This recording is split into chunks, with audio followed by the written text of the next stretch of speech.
Татарлардың Төркиягә мөхаҗирлеге.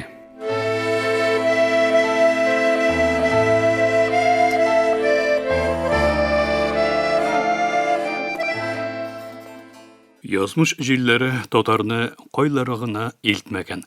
Татар аяк эзләре ерак көнчыгышта да, көнбатышта да бар.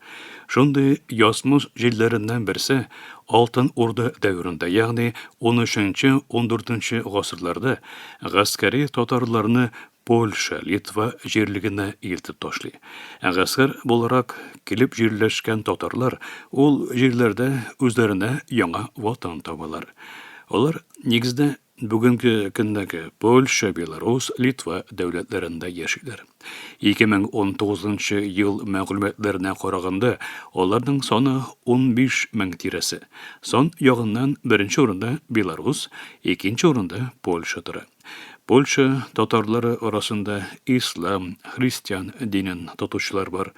Тел буларак үз җирлекләрендә кулланылган поляк, белорус һәм татар теле кулланыла. Язу теле буларак элек гарәп алифбасы нигезендә белорус теле кулланылган. Әлеге телдә язылган дини әсәрләр аеруча әһәмияткә ия. Олар татар тарихының бай рухи мирасына бер гүзәллек өстиләр. Бу язманың сәбәпчесе Польша татарлары тарихы өчен мөһим бер чыганда булган Рисале-и Татари Лех. Хәзерге тел белән әйткәндә Польша татарлары китабы. Әсәрнең тарихына килгәндә ул түбәндәгечә. Польшада җирләшкән татарлардан берсе 16 гасырда, ягъни кануни Султан Сөләйман дәврендә үзенең ике юлдашы белән хаҗ сәфәренә чыга. Хаҗ сәяхәте вакытында урта гасыр мөселманнары өчен мөһим урын булган. Халифәлек үзәге Истанбул шәһәрендә дә булалар. Бүгенге язмабыз менә шушы сәяхәтченең Госманлы султанына Лех, Польша татарлары турында язылган бер әсәр турында. Әсәрнең кереш өлешендә язуның максаты, сәбәбе тасвирлана. Госманлының башкаласында дәүләт эшлекләреннән Рөстәм паша белән күрешкәч, әлеге паша юлчыдан Польшадагы татарлар хакында бер әсәр язуын үтенә. Чөнки ул чорда Польша татарлары турында Госманлы халкының мәгълүматы әз була. Автор Истанбул шәһәренә, аның биналарына үзенең хайран калуын белдерә.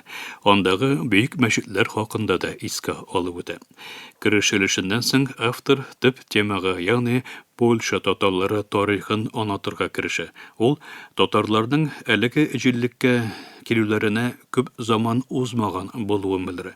Моңа дәлил буларак, әтисенең үз чорында ул яшьтәге бер картны күрүен, бу картның исә күчеп килүчеләрдән берсе булуын аңлата. Шуннан соң автор Польша җирлегендәге татарларның дини тормышларындагы вазгыятны аңлата. Ул чорда мәмләкәтләрендә 100дән артык мәчет булуын искәртеп үтә.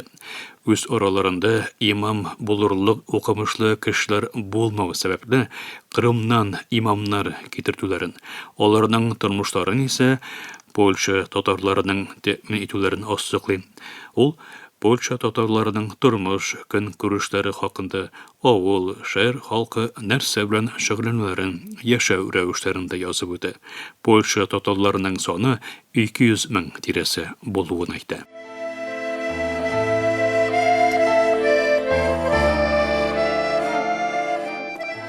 Әсәр беренче буларак 1858 елда Антоний Мухлинский исемле Санкт-Петербург университеты профессоры тарафыннан тәрҗемә ителеп кулланыла башлый. Мухлинский үзе дә чыгышы белән поляк милләтеннән була.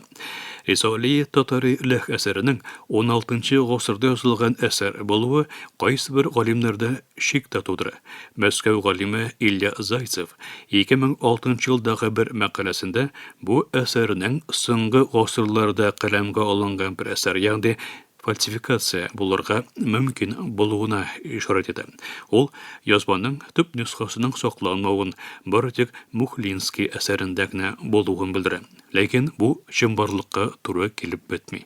Түрек галимнәреннән Мәхмәт Таип Гөкбилгин 1971 yılda bu risale hakkında yazıp çıkı. Ol, Krakow şehrindeki Avrupa'nın en eski üniversitelerinden birisi olgan Yagellon Üniversitesi kitapxanasında saklanışı Risale-i Totari Leh eserinin nüshasın o'zining do'sti bo'lgan Qorayim türkülerinden bulgan Abramovich yordamida qo'lga tushirib ham Tarix instituti jurnalida bostira. Шулай ук 2022 yılda Türkiye Din İşleri İdarasında Türk İslam Sәнгатьләре bölügi җитәкчесе Fatih Çelik әлеге әсәрне яңадан ayrım bir kitap rәвешендә әзерләп чыгара. Çelik тарафыннан әзерләнгән әлеге басма 7 телдә Türk, Гарәп, Урыс, Поляк, Госманлы, Белорус, инглиз телләрендә тәрҗемә белән бергә бирелә. Бу тәрҗемә әлеге әсәр белән бәйле иң әтрафлы тәрҗемә дип әйтергә мөмкин.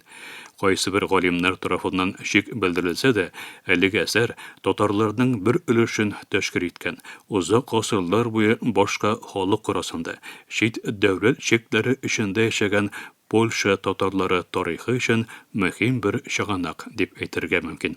Мөхтәрәм тыңчылар, фән докторы Ильяс Мифтахов әзерләгән тапшы тезмәбезнең киләсе чаралышында шашу өмете белән исән имин булыгыз.